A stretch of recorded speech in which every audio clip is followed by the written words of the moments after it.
اعوذ باللہ من الشیطان اللعین الرجیم بسم اللہ الرحمن الرحیم رب اشرح لی صدری ویسر لی امری واحلل عقدۃ من لسانی یفقہوا قولی ان اللہ وملائکتہ یصلون علی النبی یا ایہا الذین آمنوا صلوا علیہ وسلموا تسلیما اللہم صل علی محمد وعلی محمد وعجل فرجہم۔ امام علی رضا علیہ السلام سلسلہ امامت کی 8ویں اور سلسلہ عصمت کی 10ویں کڑی ہے۔ آپ کی ولادت 11 ذوالقعدہ 148 ہجری 148 ہجری میں ہوئی، اور ایک روایت کے مطابق 11 ذی الحج 153 ہجری۔ آپ کے والد بزرگوار امام موسیٰ کاظم علیہ السلام تھے، اور والدہ ماجدہ جناب نجمہ خاتون، جن کے بارے میں خود رسول اکرم صلی اللہ علیہ وآلہ وسلم میں خواب میں جناب حمیدہ خاتون کو نصیحت فرمائی تھی کہ نجمہ کا رشتہ میرے فرزند موسیٰ کاظم علیہ السلام سے کر دو، اور خود ان کا بیان ہے کہ میں خواب میں اپنے شکم میں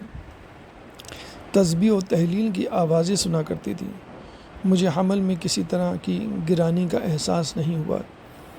اور ولادت کے بعد میرے فرزند نے رخ آسمان کی طرف کر کے زیر لب کچھ فقرات کہے، اور جب امام موسیٰ کاظم علیہ السلام سے پوچھا گیا تو آپ نے فرمایا کہ میرا یہ فرزند حجت خدا ہے۔ امام موسیٰ کاظم علیہ السلام نے کان میں اذان و اقامت کہی اور عقیقے کا اہتمام کیا۔ جناب نجمہ خاتون کے اسماء گرامی سے متعلق مختلف اسم ہمیں ملتے ہیں، جن میں تکتم، اردہ، سکن، سمانہ، ام البنین، خیزران، صقر اور شقرہ شامل ہیں۔ امام علی رضا علیہ السلام کی ولادت کے بعد سے خصوصی طور پہ جو نام زیادہ مشہور ہوا وہ طاہرہ ہے۔ خود امام رضا علیہ السلام کا اسم گرامی علی، کنیت ابو الحسن، اور القاب صابر، فاضل، رضی، وفی، قرۃ العین المومنین اور غیظ الملحدین، لیکن سب سے مشہور لقب رضا ہے، جو آپ کو آپ کے جد بزرگوار رسول اکرم صلی اللہ علیہ وآلہ وسلم نے دیا۔ یہ اور بات ہے کہ جب دنیا نے آپ کی حکومت کو پسند کر لیا تو آپ کے اس لقب کی شہرت زیادہ ہو گئی۔ بہرحال یہ بات واضح ہو گئی کہ خدا کے پسندیدہ بندوں کو اللہ تعالیٰ ایک نہ ایک دن ایسا مقام عطا کرتا ہے کہ دنیا والوں کو اسے قبول کرنا پڑتا ہے، چاہے وہ علی مرتضیٰ کی شکل میں ہو یا علی رضا کی شکل میں۔ آپ کی ذات مبارکہ سے بہت سارے فضائل، خصوصیات، صفات، معجزات منسوب ہیں، جو کہ نہ صرف آپ کے بلند مقام کی غمازی ہیں بلکہ خدا کی طرف سے آپ کی امامت پر دلیل بھی ہیں، بلکہ خود رسول اکرم صلی اللہ علیہ وآلہ وسلم سے آپ کا مضبوط رشتہ قائم ہونے کی ایک بین دلیل بھی۔ حاکم نیشاپوری نے اپنی سند کے اعتبار سے، حاکم نیشاپوری اہل سنت کے بہت بڑے محدث ہیں، اور ان کا لقب ہی حاکم اس لیے تھا کہ وہ 1,00,000 حدیث کے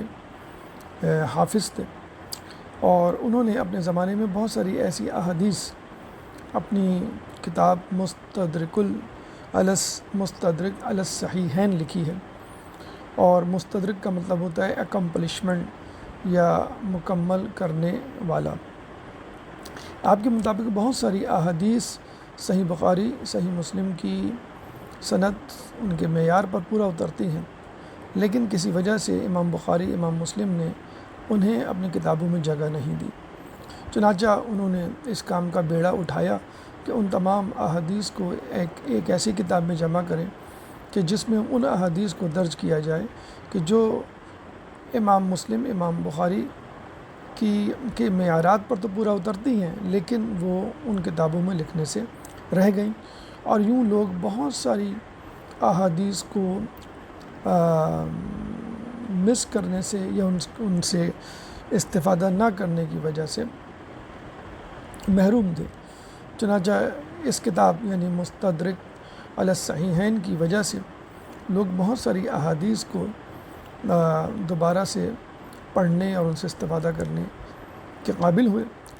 خود امام حاکم نیشابوری اپنی کتاب مستدرک علی الصحیحین میں، اور ابن حجر عسقلانی اہل سنت کے بہت بڑے عالم اپنی کتاب صواعق محرقہ میں اس حدیث کو درج کرتے ہیں، اس معجزے کو، کہ جس کے مطابق ایک شخص بنام ابو حبیب کہتا ہے کہ ایک دن میں نے رسول خدا صلی اللہ علیہ وآلہ وسلم کو خواب میں دیکھا۔ میں نے انہیں سلام کیا۔ ان کے سامنے ایک برتن میں مدینہ کی سیحانی نامی کھجوریں پڑی تھیں۔ انہوں نے مجھے 18 کھجوریں ان میں سے دی اور میں نے ان کو کھا لیا۔ نیند سے بیدار ہونے کے بعد ان کھجوروں کا مزہ میرے منہ میں تھا، اور میں ہمیشہ آرزو کرتا تھا کہ اے کاش ان کھجوروں کو دوبارہ کھانا مجھے نصیب ہو۔ 20 دن کے بعد ابو الحسن علی ابن موسیٰ رضا مدینے سے، یعنی امام رضا علیہ السلام مدینے سے مکے آئے اور اسی مکان میں قیام فرمایا۔ لوگ ان کے دیدار کے لیے گئے۔ ابو حبیب کہتا ہے کہ میں بھی امام سے ملاقات کرنے کے لیے وہاں گیا۔ میں نے دیکھا کہ وہ اسی جگہ بیٹھے ہیں جہاں رسول خدا خواب میں بیٹھے ہوئے تھے، اور ان کے سامنے بھی ایک برتن میں مدینے کی سیحانی نامی کھجوریں پڑی تھیں۔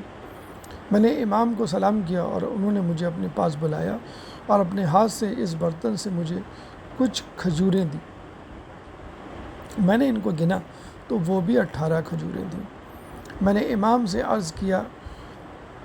کہ تھوڑی کھجوریں اور زیادہ مجھے دے دی جائیں، تو امام نے فرمایا کہ اگر رسول خدا نے اس سے زیادہ دی ہوتی تو میں بھی تم کو اس سے زیادہ دیتا۔ اگر رسول خدا نے اس سے زیادہ دی ہوتی تو میں بھی تمہیں اس سے زیادہ دیتا۔ اب یہاں بات واضح ہو جاتی ہے کہ رسول خدا کا امام رضا علیہ السلام سے کس طرح کا تعلق ہے، کہ آپ ہی امام رضا بھی اسی گھر اسی جگہ بیٹھے اور وہی عمل کر رہے تھے جو رسول کر رہے تھے، اتنی ہی کھجوریں دیں جتنی رسول نے دیں۔ تو اس سے ثابت ہوتا ہے کہ اولنا محمد و اوسطنا محمد و آخرنا محمد و کلنا محمد۔ 18 کے عدد میں کیا علت پوشیدہ ہے؟ بظاہر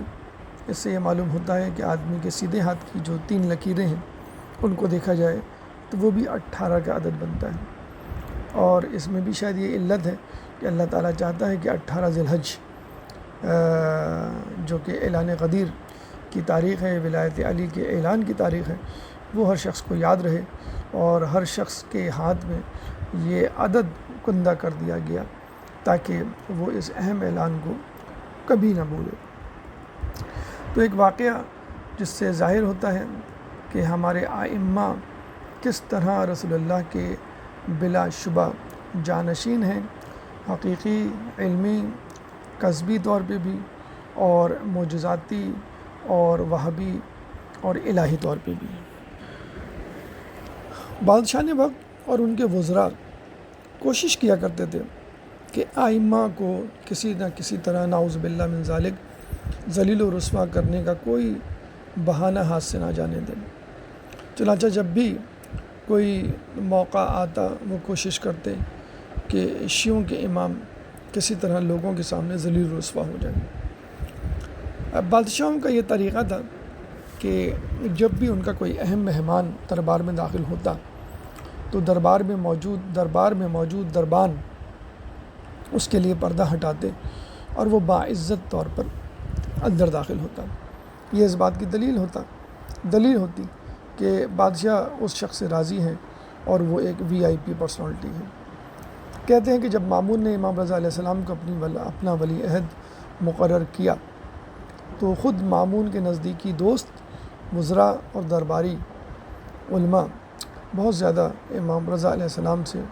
حسد میں مبتلا ہو گئے کہ بیٹھے بٹھائے ان کو ولی عہدی مل گئی، اور وہ عہدہ اور وہ عزت، وہ مقام ان کو عطا ہوا کہ جن کی ہم فقط خواہش کر سکتے ہیں۔ چنانچہ وہ کوشش میں لگے رہتے کہ کسی طرح امام کو نعوذ باللہ ان کے مقام سے گرایا جائے۔ دوسری طرف اس بات کا بھی اندیشہ تھا کہ خلافت بنی عباس سے بنی فاطمہ یعنی اولاد علی اولاد فاطمہ کی طرف منتقل نہ ہو جائے۔ چنانچہ یہ درباری امام رضا کی نسبت اپنے دل میں کینہ و نفرت کی آگ جلا کر بھیجے ہوئے تھے اور ہر وقت فرصت کی تلاش میں رہتے تھے کہ اپنے اس باطنی کینے کو ظاہر کریں۔ ایک دفعہ انہوں نے آپس میں طے کیا کہ جب بھی امام رضا خلیفہ وقت مامون کے پاس آئیں گے تو کوئی بھی امام کو سلام نہ کرے، یعنی جب امام داخل ہوں گے اور امام کے لیے پردہ اٹھایا جائے گا، جیسا کہ ہوتا ہے دربان پردہ اٹھاتے ہیں، اور پھر جب جو بھی وی آئی پی پرسنالٹی اندر داخل ہوتا ہے اس کو فوراً سلام کیا جاتا ہے، تمام درباری اس کو سلام کرتے ہیں اور احترام میں جھک جاتے ہیں۔ تو کہتے ہیں کہ انہوں نے یہ فیصلہ کیا کہ جب خادمین پردے کو اٹھائیں گے تو امام اس محفل میں داخل ہوں تو کوئی بھی امام کو سلام نہ کرے۔ چنانچہ کہتے ہیں کہ جب امام اپنے وقت پہ اپنے دن کے وقت جو وقت دیا گیا تھا داخل ہوئے تو دربان نے پردہ اٹھایا اور کہتے ہیں کہ جیسے وہ داخل ہوئے بغیر کسی اختیار کے بلا اختیار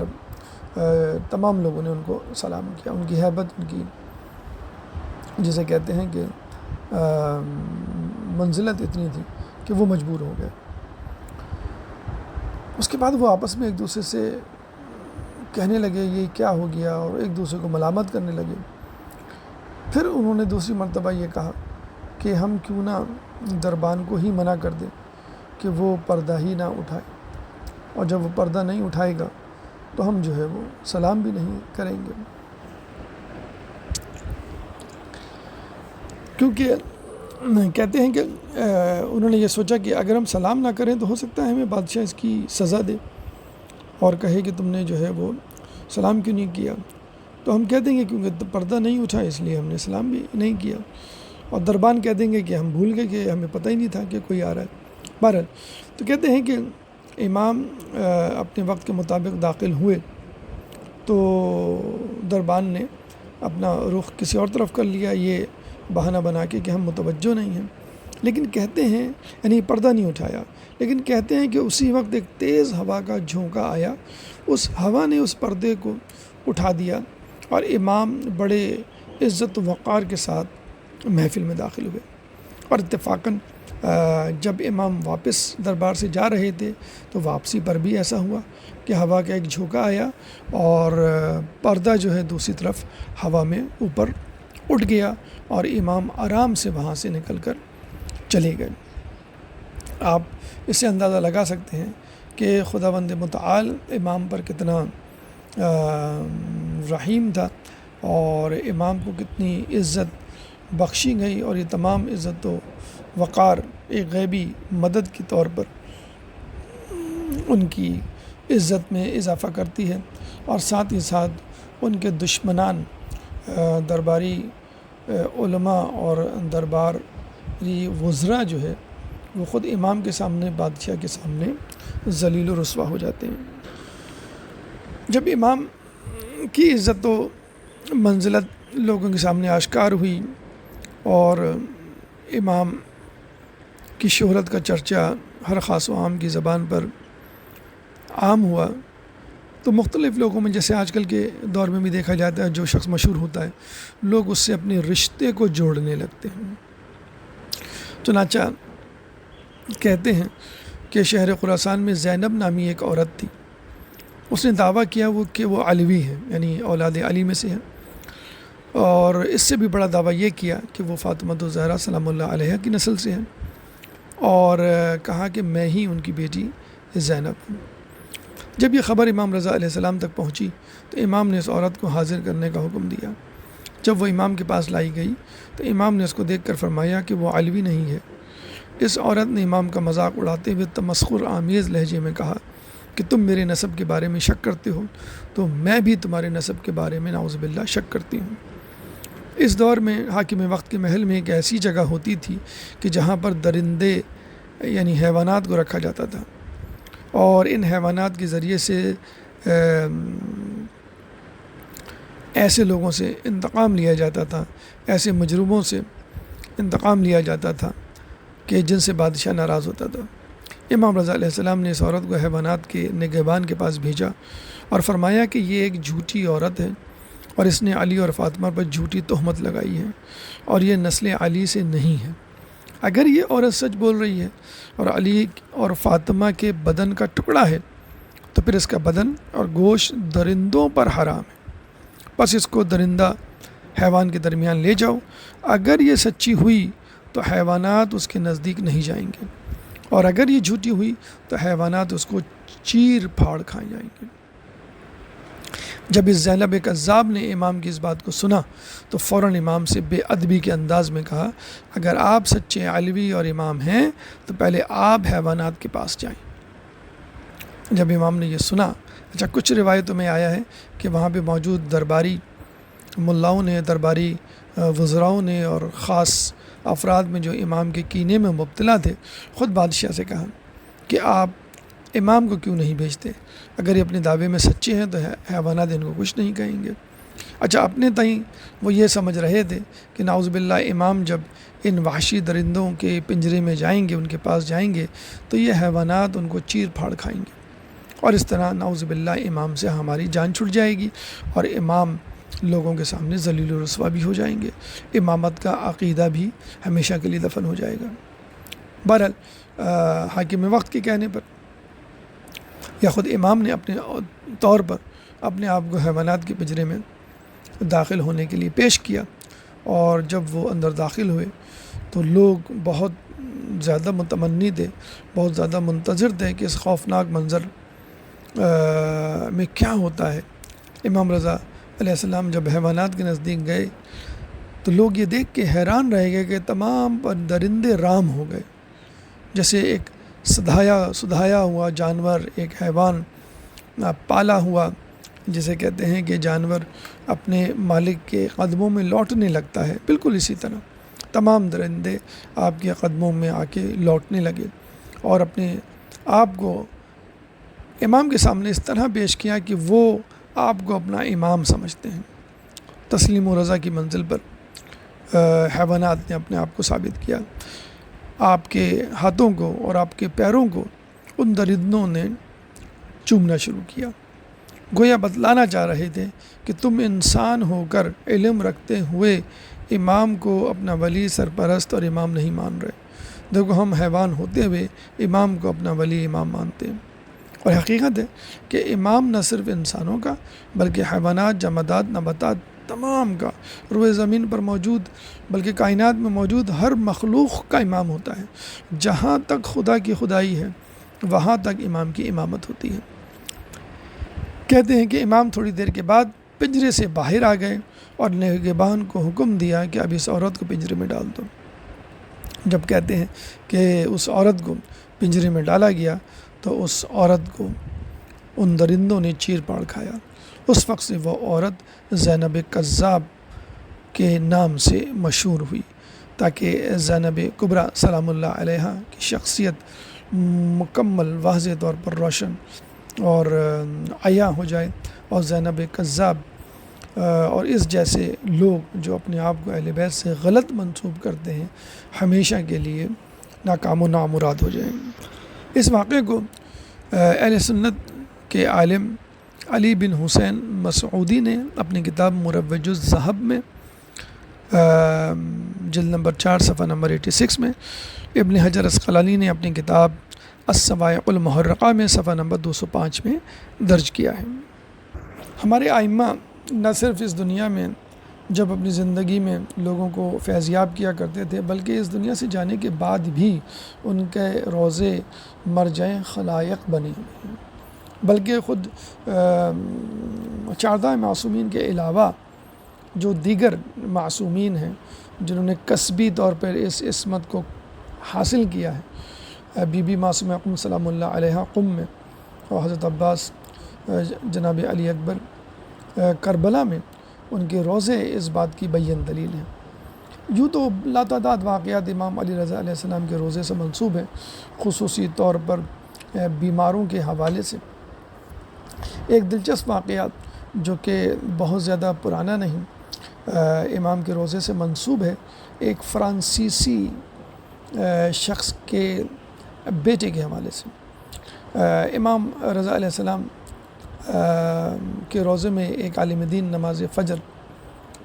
کے بعد واقعہ بیان کرتے ہیں اور کہتے ہیں کہ آج سے کچھ دن پہلے یہاں ایک انجینئر آیا تھا اور اس کا تعلق فرانس سے تھا، اور وہ اس دروازے سے داخل ہوا اتفاق سے جہاں بیماروں کو لا کر باندھا جاتا ہے، اور اس مقام سے امام رضا علیہ السلام کے حرم کا گنبد صاف نظر آتا ہے۔ اس نے دیکھا اور دیکھ کر یہ کہا کہ اتنا خوبصورت گنبد کس کا ہے؟ تو ساتھ میں جو ایرانی کھڑا تھا اس کی زبان بھی سمجھتا تھا، اس نے بتایا کہ یہ وہ ہیں کہ جن کی خداوند کے ہاں بہت عزت و آبرو ہے۔ یہ سن کر فرانسیسی آگے بڑھا اور دیکھا کہ کسی کے ہاتھ میں ڈوری ہے، کسی کے گلے میں، کسی کے پاؤں میں، تو کہنے لگا یہ سب کیا ہے؟ تو ایرانی نے کہا کہ جیسے جسے ہر جگہ ڈاکٹروں سے جواب مل جاتا ہے تو وہ اسے یہاں لا کر قید کر دیا جاتا ہے اور اس کو انشاءاللہ شفا مل جاتی ہے۔ کہتے ہیں کہ جب فرانسیسی انجینئر نے یہ سنا تو وہاں ایک لٹکی ہوئی ڈوری کو اپنے گلے میں باندھ لیا۔ اس پر اس ایرانی نے کہا کہ کیا آپ کو کوئی بیماری، لا علاج مرض لاحق ہے؟ تو اس نے کہا نہیں، مجھے تو نہیں، ہاں میرا ایک بیٹا ہے کہ جو کہ بیمار ہے، اور بیماری کے بعد جب وہ بیمار پڑا تھا، بیماری تو چلی گئی لیکن اس کو ہمیشہ کے لیے فالج ہو گیا۔ ہم نے اس کے علاج کے لیے دنیا کے بڑے سے بڑے ڈاکٹروں کو بلا کے دکھایا لیکن سب نے اس کو لا علاج کہا۔ انجینئر ایرانی سے کہنے لگا کہ جب وہ خداوند کے ہاں عزت و آبرو رکھتے ہیں تمہارے مولا، تمہارے امام، تو ضروری نہیں کہ میرا بیٹا ہی آئے، اس کی جگہ میں یہاں بیٹھ جاتا ہوں اور اس کا علاج ہو جائے گا۔ ایرانی کہنے لگا جناب یہاں کا طریقہ ہے کہ بیمار کا لانا ضروری ہے۔ اب وہ آگے بڑھا، مناجات کیے اور کہنے لگا کہ آپ کل آئیں گے۔ اب انجینئر ہوٹل میں اپنے کمرے میں چلا گیا۔ وہ دل ہی دل میں خوش ہو رہا تھا کہ اس کو روشنی کی ایک امید، ایک کرن نظر آ گئی۔ اس نے سوچا کہ میں اپنی بیوی کو بتاتا ہوں۔ اس نے اپنی بیوی کو کال لگائی اور جیسی کال لگائی تو بیوی نے کہا میں کافی دیر سے کوشش کر رہی ہوں لیکن آپ کی طرف سے کوئی جواب نہیں آ رہا تھا۔ انجینئر نے بتایا میں مشہد آیا ہوں اور یہاں پہ وہ بندہ دفن ہے جو اللہ کے ہاں عزت و آبرو رکھتا ہے اور اس کے در سے لا علاج لوگ شفا یاب ہوتے ہیں، اور میں نے بھی سوچا کہ اپنے بچے کے لیے دعا کروں۔ کہتے ہیں کہ انجینئر جب اپنی گفتگو کرتا تو بیوی بار بار اس کی بات کو کاٹتی اور کچھ کہنے کی کوشش کرتی، لیکن وہ انجینئر اپنی بات کو جاری رکھے ہوئے تھا۔ اس کی بیوی نے تنگ آ کر کہا کہ آپ پہلے میری بات سنیں۔ انجینئر نے کہا اچھا ٹھیک ہے، تم اپنی بات سناؤ، میں چپ ہو جاتا ہوں۔ اس کی بیوی فرانس سے کہنے لگی فون پر کہ ابھی کچھ دیر پہلے گھر میں ایک کرشمہ ہو گیا، دروازے پر دستک ہوئی تو میں نے دیکھا ایک مرد ہے اور بہت ہی پروقار، میں پہچان تو نہیں سکا لیکن اس کا رعب اور جلال اتنا تھا کہ اس نے جب کہا کہ میں اندر آنا چاہتا ہوں تو میں نے خود اس کو اندر آنے کی اجازت دے دی۔ پھر وہ خود بخود ہمارے بیٹے کے کمرے کی جانب بڑھنے لگا اور میں فوراً پیچھے ہٹ گئی اور میں اس کے پیچھے پیچھے چلنے لگی، اس باوقار شخص کے پیچھے۔ کہتے ہیں میں نے دیکھا کہ وہ شخص ہمارے بیٹے کے کمرے میں گیا، بیمار بیٹے کو دونوں بازوؤں سے پکڑ کر کھڑا کر دیا اور وہ بالکل ٹھیک ہو گیا۔ یہ دیکھ کر مجھ پر سکتہ طاری ہو گیا اور ابھی میں سکتے ہی میں تھی کہ میں نے دیکھا وہ بزرگ وہاں سے چلے گئے۔ پھر میں نے جانے سے پہلے ان سے پوچھا کہ آپ نے ہم پر اتنا بڑا احسان کیا ہے، آپ بتائیں تو صحیح کہ آپ کون ہیں اور کہاں سے آئے ہیں۔ انہوں نے کہا کہ بس فقط اتنا ہی بتایا کہ میرا نام رضا ہے اور میں مشہد سے آیا ہوں، اور یہ کہہ کہ وہ بزرگ وہاں سے چلے گئے۔ تو یہ وہ واقعہ ہے جو ایک فرانسیسی جو کہ مسلمان بھی نہیں تھا لیکن فقط اس امید، اس یقین کے ساتھ وہاں بیٹھ گیا کہ اگر یہ اللہ کے ہاں معتبر ہیں تو اللہ تعالیٰ جو ہے وہ میرے یہاں بیٹھنے سے سمجھ جائیں گے اور اس بزرگ کو وسیلہ بنا کر میرے بیٹے کی بیماری کے لیے کچھ کریں گے اور وہ شفا پا جائے گا۔ تو یہ ہے وہ یقین کہ جو ایک غیر مسلم کو امام سے استفادہ کرنے پر مجبور کر سکتا ہے۔ تو ہم تو امام کے ماننے والے ہیں، امام کے چاہنے والے ہیں، چاردہ معصومین کی اطاعت کرنے والے ہیں، اور اگر ہم اپنی احتیاج کے لیے، اپنی ضرورت کے لیے، اپنی خواہش کے لیے اگر امام سے رجوع نہ کریں، امام کی زیارت کے لیے نہ جائیں، تو کیوں نہیں امام ہماری احتیاج کو پورا کریں گے، اور اللہ ہمیں لوگوں کے سامنے سرخرو کرے گا۔ اللہ تعالیٰ سے دعا ہے کہ اللہ تعالیٰ ہمیں امام رضا علیہ السلام کی حقیقی طور پہ معرفت عطا فرما۔ اللہ تعالیٰ سے دعا ہے کہ جو لوگ بیمار ہیں ان کی بیماری کو بحق کے امام رضا علیہ السلام شفا یابی عطا فرما۔ اللہ تعالیٰ سے دعا ہے کہ جو پریشان حال ہیں ان کی پریشانی کو دور فرما، جو بے روزگار ہیں ان کو رزق حلال عطا فرما، جو رزق حلال کما رہے ہیں ان کے رزق حلال میں برکت عطا فرما، جو زندان میں ہیں ان کو رہائی عطا فرما، جو مقروض ہیں ان کے قرضوں کو عطا فرما، جو سفر میں ان کو منزل عطا فرما، جو گمشدہ ہیں ان کو ان کے پیاروں سے ملا۔ مسلمان دنیا میں جہاں جہاں ظلم و ستم کا نشانہ بنے ہوئے ان سے ظلم و ستم کو دور فرما، امام کے ظہور میں تعجیل فرما، ہمیں ان کے انصار و اعوان میں شامل فرما۔ ربنا تقبل منا انک انت السمیع العلیم وتب علینا انک انت التواب الرحیم برحمتک یا ارحم الراحمین۔ اللہم صلی علی محمد وعلی محمد وعجل فرجهم اللہ۔